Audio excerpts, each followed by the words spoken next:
Hello guys. आज हम discuss करेंगे प्रॉब्लम नंबर 198 लीड कोड की, हाउस रॉबर। इस वीडियो के बाद हम हाउस रॉबर 2 और हाउस रॉबर 3 की भी वीडियोस अपलोड करेंगे। तो ये प्रॉब्लम एक बेसिक प्रॉब्लम है।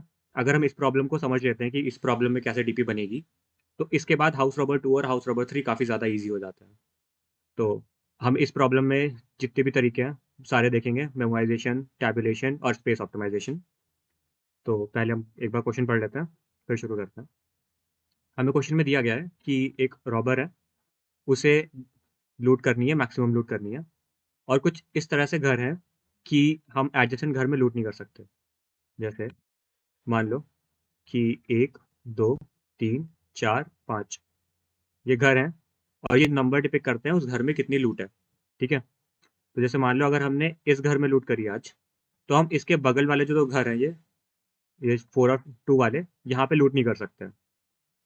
तो हमें क्या करना है, हमें ऐसे घर चूज करना है कि हम जो लूट कर रहे हैं ना वो मैक्सिमम होनी है। अब देख के हमें लगता है कि इसका थोड़ा सा रिकर्सिव अप्रोच सोची जा सकती है। क्यों? क्योंकि अगर हम थोड़ा सा सोचे ना, तो हर घर के लिए हमारे पास ऑप्शन है कि हम उस घर को चूज करें या ना करें। और जिस भी क्वेश्चन में हमसे बोला जाए कि मैक्सिमाइज करो या मिनिमाइज करो, ये पढ़ते ही हमें तुरंत सोच लेना है कि हमें डीपी लगानी है इस क्वेश्चन में। ठीक है। तो मैं एक टेस्ट केस समझाता हूँ, फिर मैं बताऊंगा कि हम लोग कोड कैसे लिखेंगे। पहला टेस्ट केस लेते हैं जो कि है 1 2 3 1। तो अगर हम देखें यहाँ पे, अगर हम पहला घर लूटते हैं, तो हम यहाँ पे टोटल लूट देखते हैं कि हमें कितनी मिलेगी अगर हम पहला घर लेते हैं। तो चलो, हमने जैसे पहला इंडेक्स लिया, तो हमारे पास अभी लूट है 1। ठीक है। और हम अब ये इसके एडजेसेंट वाले घर नहीं लूट सकते हैं, तो हमारे पास बचे हुए ऑप्शन है 3 और 1 है। तो अब यहाँ भी हमारे पास ऑप्शन है कि हम 3 को लें या ना लें। तो अगर हम 3 को लेते हैं, तो हमारी लूट हो गई 4, और हम इस वाले घर को नहीं ले सकते। ठीक है। ये तो हो गया एक केस कि हमने जिसमें पहला वाला घर लिया है। अब हम दूसरा केस देखते हैं जिसमें हम दूसरे वाले घर से शुरू करते हैं लूटना। तो अगर हमने यहाँ पे पहले 2 वाला लिया, तो हम ये घर और ये घर नहीं लूट सकते, और बचा फिर ये, तो हम इसे लूटेंगे। तो यहाँ पे हमारी टोटल लूट कितनी हुई?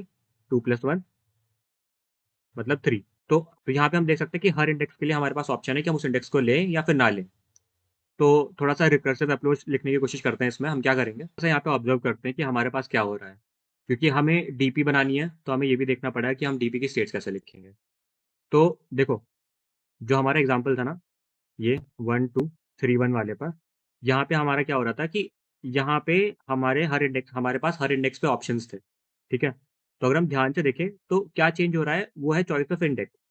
तो इससे हमें पता चलता है कि हमें एक लीनियर डीपी बनानी पड़ेगी, मतलब 1D एरे में काम हो जाएगा हमारा। क्योंकि हमें ये देखना है कि हमने इसके पहले क्या चॉइस लिया था, और उस चॉइस में अगर हम लें उसे और ना लें, उसमें से मैक्सिमम क्या आ रहा है, उसके बेसिस पे हम आगे चलेंगे। ठीक है। तो यहाँ से हम एक 1D एरे लेंगे, डीपी बनाएंगे उससे, और फिर थोड़ा-सा ट्राई करेंगे कि सॉल्यूशन निकालने की कोशिश करें। सबसे पहले हम रिकर्सिव अप्रोच लिखने की कोशिश करेंगे जिसमें डीपी नहीं होगा। फिर हम ट्राई करेंगे उसको हम ऑप्टिमाइज़ करें और डीपी में कन्वर्ट करें। तो हम एक फंक्शन लिखेंगे रॉब के नाम से, जिसमें हम एक एरे पास करेंगे और हम एक इंडेक्स इंटीजर पास करेंगे। ये इंटीजर इसलिए पास कर रहे हैं हम, क्योंकि इसके थ्रू हम ट्रैक करेंगे किस इंडेक्स पे हैं हम, किस हाउस पे हैं हम, और वहाँ पे फिर हम आगे देखेंगे उसे लूटना है कि नहीं लूटना है। ठीक है। तो सबसे पहले बेस केस देख लेते हैं। इसमें बेस केस क्या होगा कि अगर ये इंडेक्स जो है ना, ये अगर इस हाउस जो एरे है उसकी लेंथ से ज़्यादा हो जाता है, तो आउट ऑफ बाउंड हो जाएगा। तो हमारा बेस केस हो गया। तो हमने बेस केस देख लिया कि क्या होगा, कि अगर इंडेक्स जो है वो हाउस के साइज से ज़्यादा है, तो रिटर्न 0 कर देंगे। अब हम क्या करेंगे कि हम मानेंगे कि हम उस हाउस की लूट ले रहे हैं। ठीक है। तो हम एक वेरिएबल बनाएंगे टेक के नाम से। हम वैल्यू ले रहे हैं, तो हम क्या करेंगे, जो हाउस एरे है ना, जैसे 1 2 3 1 जो हमारे एग्जाम्पल में था, तो इसकी वैल्यू ऐड कर देंगे, और इस घर को छोड़ के इसके अगले वाले घर पे रिकर्सिव कॉल कर देंगे। ठीक है। तो ये हो गया house of index plus Rob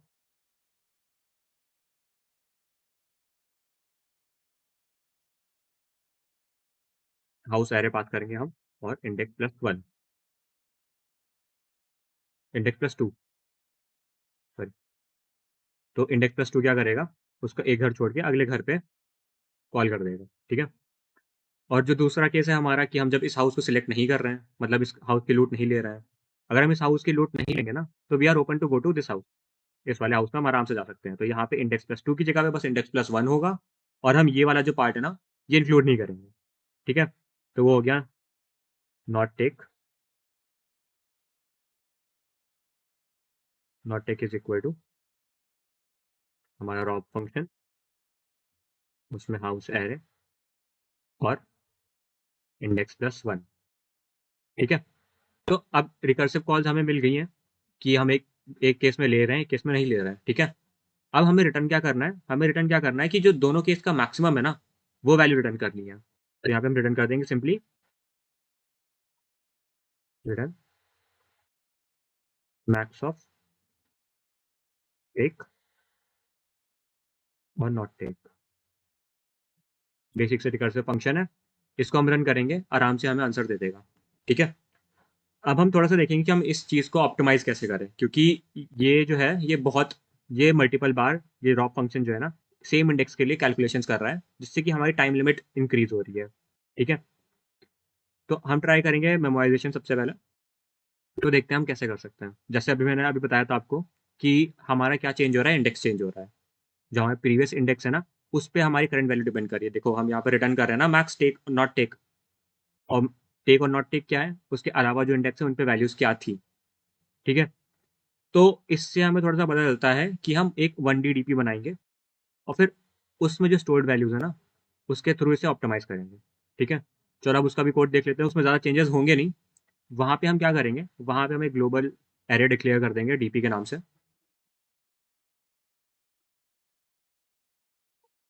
ठीक है, अब हम क्या करेंगे, हम हर बार जब भी कैलकुलेट करेंगे ना किसी भी इंडेक्स पे उसकी वैल्यू, हम उसको डीपी में स्टोर कर देंगे, और अगर वो वैल्यू एग्जिस्ट करती है तो उसे रिटर्न कर देंगे सिंपली, बस। तो जो हमारा मेन फंक्शन होगा ना, जहाँ से हम कॉल कर रहे होंगे रॉ फंक्शन, वहाँ पे हम इस डीपी की एरो को -1 से इनिशियलाइज कर देंगे। एक बार मैं वो भी बता देता हूँ कैसे करना है। हम वहाँ पे लिखेंगे मेमसेट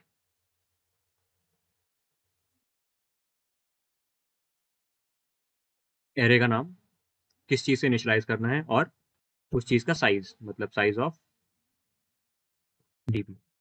ये क्या करेगा, ये जो हमारी डीपी एरे है ना, इसको -1 से इनिशियलाइज कर देगा।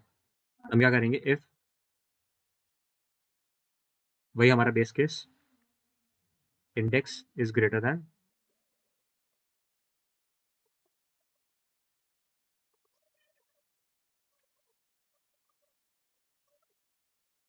ठीक है। अब डिफरेंस क्या आ रहा है, हम यहाँ पे चेक कर रहे हैं इसके बाद, if DP of index is not equal to -1।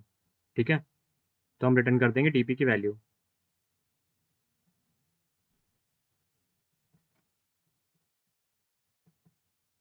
वरना हम क्या करेंगे, जैसे हम अभी तक कर रहे थे, हम एक टेक बना लेंगे और एक नॉट टेक कर लेंगे। ठीक है,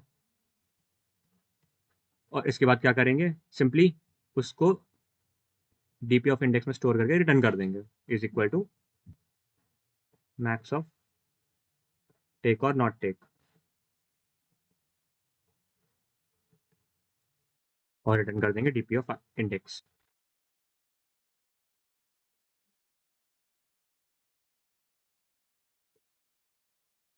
ठीक है, तो ये तो हो गया हमारा मेमोराइजेशन वाला सोल्यूशन। तो हमें थोड़ी सी ऑब्जर्वेशन की जरूरत होगी टैबुलेशन लिखने के लिए। अब देखो, जैसे अगर हमारे पास लेट्स से एक ही घर है, ठीक है, तो हमारे पास क्या ऑप्शन है, या तो हम इसे सिलेक्ट करें या तो ना सिलेक्ट करें। ठीक है, तो हम अपनी जब टैबुलेशन की अप्रोच लिखेंगे ना, तो हम कुछ ऐसा ट्राई करेंगे। तो हम एक एरे बनाएंगे डीपी। ठीक है, और उसमें थोड़ा सा इनिशियलाइजेशन में चेंज होगा, क्योंकि हमें देखो मेमोराइजेशन में सबको -1 से इनिशियलाइज करा था। यहाँ पे क्या करेंगे, अभी जैसे मैंने बताया आपको कि अगर सिंगल एलिमेंट है ना, तो हमारे पास क्या ऑप्शन रहेगा, या तो उस एलिमेंट को इंक्लूड करना है या तो नहीं करना है। ठीक है, और ऑब्वियसली हमारा आंसर होगा उसे इंक्लूड करना, क्योंकि 0 से बड़ा होगा वैल्यू उसका। ठीक है, तो जो हमारा डीपी ऑफ एन है ना, उसे 0 से इनिशियलाइज करेंगे जब हमारे पास कोई भी एलिमेंट नहीं है। ठीक है, और डीपी ऑफ n-1 जो है ना, उसे इनिशियलाइज करेंगे हम आखिरी एलिमेंट में, जो हमारा हाउस एरे है ना, उसका आखिरी एलिमेंट। ठीक है, अब हमको नॉर्मली लूप करना है, हमें फॉर लूप लिखेंगे, for int i is equal to n-2, क्योंकि देखो n-1 तक हम इनिशियलाइज कर चुके हैं यहाँ पे, और i is greater than equal to 0 और i माइनस माइनस। ठीक है, अब देखो हमारे पास, हम क्या कर रहे थे, हम मैक्सिमम ले रहे थे टेक और नॉट टेक की। ठीक है, तो ये केस हो गया हमारा टेक वाला, और ये केस हो गया हमारा नॉट टेक वाला। क्यों? क्योंकि देखो अगर हम पहले इंडेक्स की वैल्यू ले रहे हैं तो बस उस इंडेक्स का जो लूट है वो आ रहा है, और नहीं ले रहे तो 0 आ रहा है, सिंपल। ठीक है, तो बस अब हमें क्या करना है, DP of I maximum of, जो हमारा टेक वाला केस था, house of I plus DP of I plus 2। ठीक है, या फिर डीपी ऑफ आई प्लस 1। ठीक है, बस अब हमारा सिंपल सा एक लूप हो गया, और हम आखिरी में क्या करेंगे, रिटर्न कर देंगे डीपी ऑफ 0। ठीक है, अब हम क्या कर सकते हैं, जो हमारा ये टैबुलेशन वाला अप्रोच है ना, इसको थोड़ा सा और ऑब्जर्व कर सकते हैं, देखते हैं कि इसको और ऑप्टिमाइज कर सकते हैं हम कि नहीं। ठीक है, अब जैसे देखो हमने क्या करा, हमने डीपी ऑफ एन को, जो हमारा नॉन टेक वाला केस था, उसको 0 दे दिया, और जो डीपी ऑफ n-1 है उसे टेक वाला केस मान के चला और उसे n-1 दे दिया हाउस का। ठीक है, तो हम क्या कर रहे हैं, हम बेसिकली दो वेरिएबल्स को ही यूज कर रहे हैं हर बार। देखो यहाँ पे i+2 और i+1। ठीक है, जो आखिरी के दो केसेस हैं टेक और नॉट टेक वाले, उसको हर केस में देख रहे हैं ऐड करके मैक्सिमम क्या आ रहा है। ठीक है, तो इससे हम ट्राई कर सकते हैं एक स्पेस ऑप्टिमाइज वर्जन लिखने का। वो मैं दिखाता हूँ कि उसको कैसे लिखना है हमें।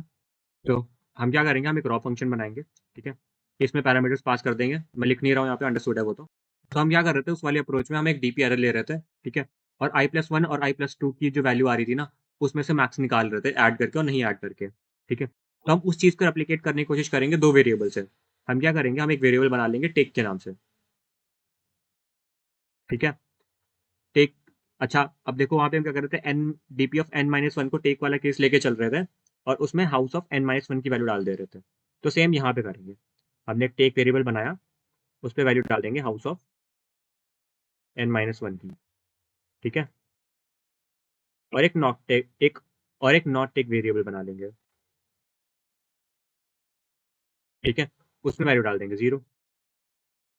अब हम नॉर्मली एक फॉर लूप लिखेंगे, और हाउस की जितनी भी वैल्यूज है ना, उन सब पे इटरेट करेंगे और मैक्सिमम निकालने की कोशिश करेंगे।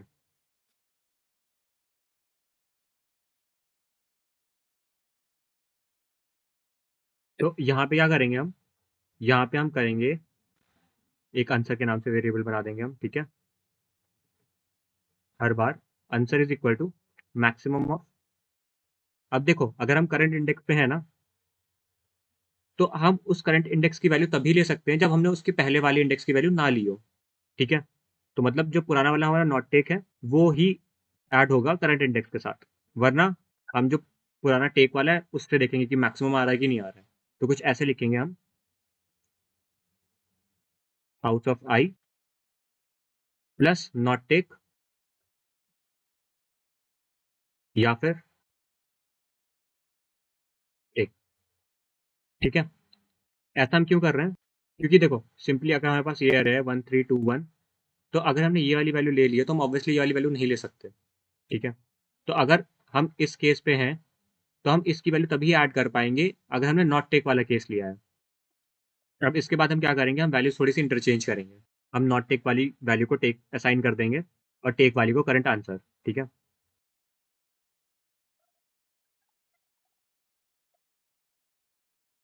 हम ऐसा क्यों कर रहे हैं, हम ऐसा इसलिए कर रहे हैं, देखो अब जो जो भी हमारा मैक्स आएगा ना, हम ऑब्वियसली उसको ही लेंगे, क्योंकि हमारे क्वेश्चन में क्या पूछा गया है कि मैक्सिमम लूट हम ले सकते हैं ना।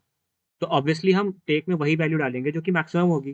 ठीक है, जो कि आंसर में है, और नॉट टेक में हम जो हमारा करंट वाला टेक वाला केस है ना वो असाइन कर देंगे। तो बस अब सिंपली ये फॉर लूप रन करेगा और आखिरी में हम रिटर्न कर देंगे आंसर। तो ये एक बेसिक सी ऑप्टिमाइज अप्रोच थी। इसमें हमने क्या करा, हमने दो वेरिएबल लिए और हमने ट्राई करा कि हम इस वाली चीज़ को मिमिक करें। यहाँ पे डीपी एरे ली, जो यहाँ पे जो हमने टेबुलेशन में डीपी एरे ली थी, और हर बार डीपी ऑफ आई+2, सॉरी यहाँ पे चला गया, डीपी ऑफ आई+2 और आई+1 का मैक्सिमम निकाल रहे थे ना, कुछ वैसा ही रेप्लिकेट करें। ठीक है, तो उसके थ्रू हमारे स्पेस ऑप्टिमाइजेशन वाला वर्जन आ गया। आप एक बार ये कोड खुद से लिख के रन करके दे सकते हैं। तो अगर आपको कोई डाउट हो या फिर आपको अभी भी समझ ना आया हो, आप हमारे डिस्कॉर्ड सर्वर पे आ सकते हैं और डिस्कस कर सकते हैं। Thank you.